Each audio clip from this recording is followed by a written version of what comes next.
খাদ্য উপদেষ্টা আলী ইমাম মজুমদার বলেছেন, বর্তমানে চালের দাম বৃদ্ধি বন্ধ হয়েছে। মোটা চালের দাম কমেছে কেজি প্রতি ৩ থেকে ৫ টাকা।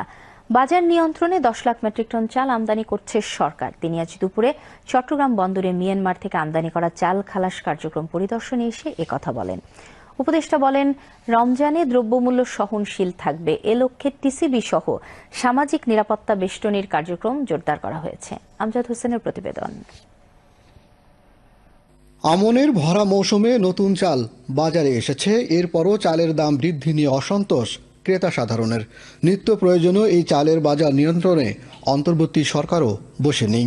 ভারত, মিয়ানমার, পাকিস্তান সহ বেশ কয়েকটি দেশ থেকে চাল আমদানি করা হচ্ছে। মঙ্গলবার মিয়ানমার থেকে আমদানি করা ২২,০০০ মেট্রিক টন চাল পৌঁছে চট্টগ্রাম সমুদ্র বন্দরে।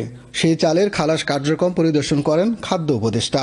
কথা বলেন চালের বাজার দর নিয়ে। দাম বাড়া বন্ধ হয়েছে, ১ নাম্বার।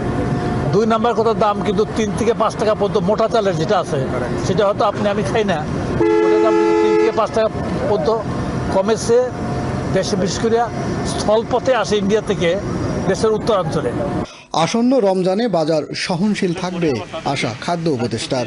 বলেন, এই লক্ষ্যে অন্তর্বর্তী সরকার নানামুখী পদক্ষেপ নিয়েছে। টিসিবিও ব্যাপক প্রস্তুতি নিয়েছে। আমরা খাদ্য মন্ত্রণালয় থেকে রমজান মাসে আপনার যেটা বর্তমানে প্রতি উপজেলায় ২ মেট্রিক টন করে এই মাস থেকে চালু করা হয়েছে, রমজান মাসে এটা তো থাকবেই। প্লাস সারা দেশে ৫০ লাখ লোক মাসে ৩০ কেজি করে চাল পাবে এই রমজান মাস, এবং তারপর পরপর ২ মাস পাবে। এটা আমি আশা করছি যে রমজান মাসে দ্রব্যমূল্য সহনশীল থাকবে। এর আগে তিনি চট্টগ্রামে খাদ্য অধিদপ্তরের নির্মাণাধীন পতেঙ্গা সাইলো নির্মাণ প্রকল্প পরিদর্শন করেন।